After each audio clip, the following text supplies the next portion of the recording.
3, 2, 1. With Artemis 1 in the rear view mirror and Artemis 2 working towards a late 2024 launch, NASA is getting closer to returning humans to the moon's surface for the first time since Apollo 17 in 1972. That next giant leap will begin with the Artemis 3 mission, targeting launch in December 2025.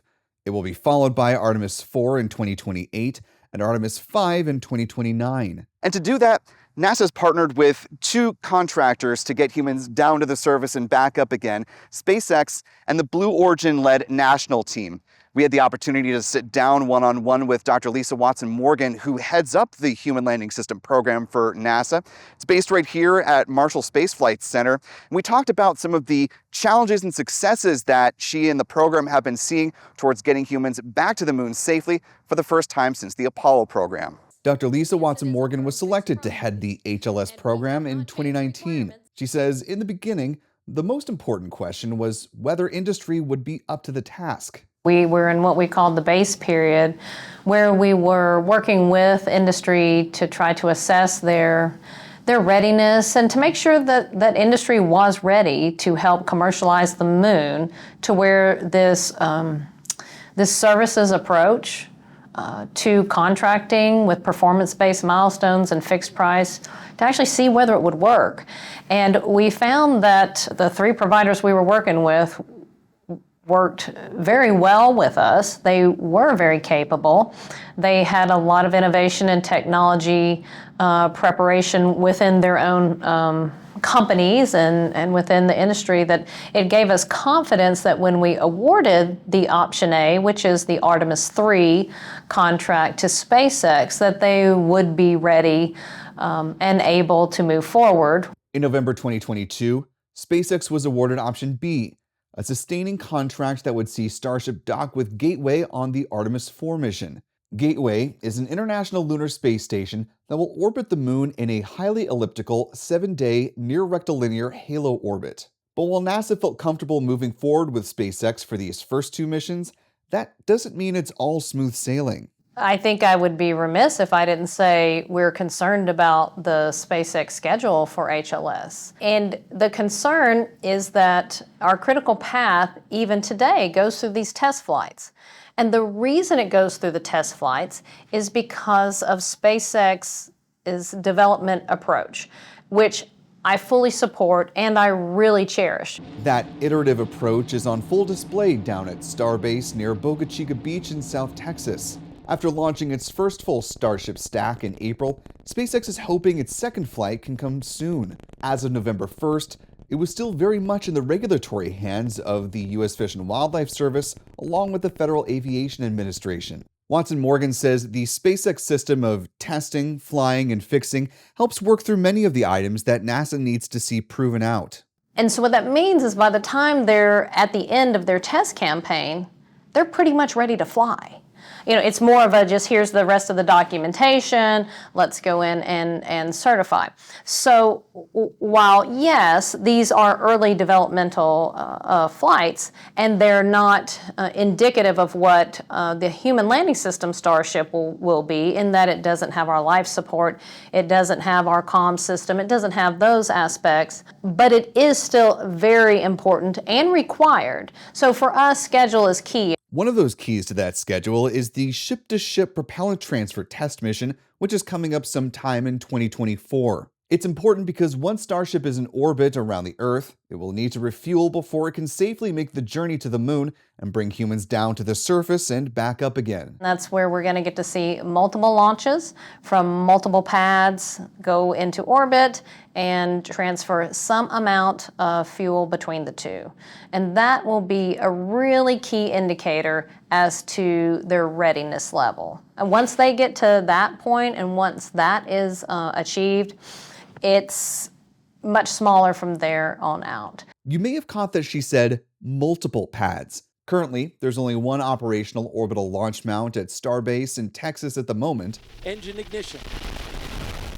And liftoff. But those watching the latest missions from Launch Complex 39A at NASA's Kennedy Space Center have no doubt noticed the Starship launch tower erected there near the pad supporting Dragon missions.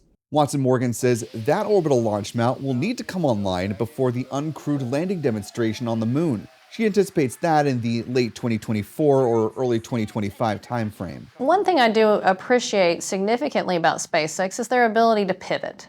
And if they come up with if a roadblock is imminent and they believe that it may take longer to get the licensing or something ready, then they will pivot to another avenue that they know will more rapidly get them what they're trying to achieve. Right now, that looks like creating a second OLM at Starbase. But Watson Morgan says the KSC piece of the puzzle will come online eventually. And we're working closely with KSC and the center director down there, making sure that from a schedule standpoint, commodity standpoint, road widening, all the things that need to occur to make sure that this large system can safely travel down there and launch from there eventually. In the meantime, NASA and SpaceX have been stepping through various development milestones at the SpaceX headquarters in Hawthorne, California, in addition to Texas. We had a cold start Raptor vacuum test that was recently completed. Thruster testing, they're also working on smaller thrusters. So we're working through medical kit testing, training system delivery testing, crew displays, we've worked through how we're going to handle mission authority on day of launch. So in parallel, if I say in the background, while the world stage sees all these, magnificent tests, we are working closely with SpaceX on all the mission unique items and milestones, and that is going along very smoothly. And they actually haven't missed any of those. But of course, SpaceX isn't the only company preparing to bring humans back to the moon. Watson Morgan and her team are also working with the Blue Origin-led National Team. It's a group of 6 companies working together on the Blue Moon lander, which will be used on the Artemis V mission. Both of our providers, they have to meet the same set of requirements. And I think that's something that's really important to have that consistency across. It also helps NASA to be resilient should one falter or just fall behind, or have any number of technological challenges, which just from past history of covering spaceflight, it does happen. These are hard, unique, one-of-a-kind type endeavors, and so we do expect there, to be bumps along the way. Recently, Blue Origin brought NASA leadership to its factory in Huntsville, Alabama to see a low-fidelity mock-up of their Mark I cargo lander. It will be capable of delivering up to 3 metric tons to the moon, and it will serve as a Pathfinder mission before the crewed version of the lander flies. They have also supplied a training simulator, an early version of that.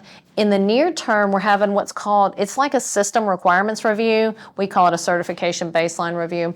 But it's where we go in and make sure they fully understand the requirement set that NASA laid out.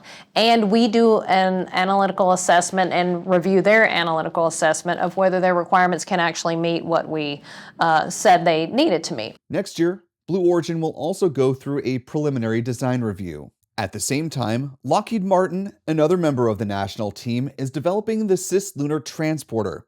It's a spacecraft that will allow the Blue Moon lander to refuel with liquid oxygen and liquid hydrogen while in orbit around the moon. We have one team that's not too terribly big, but certainly big enough to go in and do deeper risk-based insight dives on things like propellant transfer, because both Blue Origin and SpaceX have that. Different fuels and different architectures, but still at the end of the day, when you look at it, the cryofluid management is going to be key for both of them. The thermal properties of that is going to be key to that. And then how long can they store the propellant and keep on orbit? All of those are it's the same type of skill required, although one, SpaceX was with methane and Blue Origin is with hydrogen. Watson Morgan says while the landers from both companies have challenges to reach their goals, she says having both SpaceX and Blue Origin on board will be key for the Artemis program moving forward. That's the beauty of our model.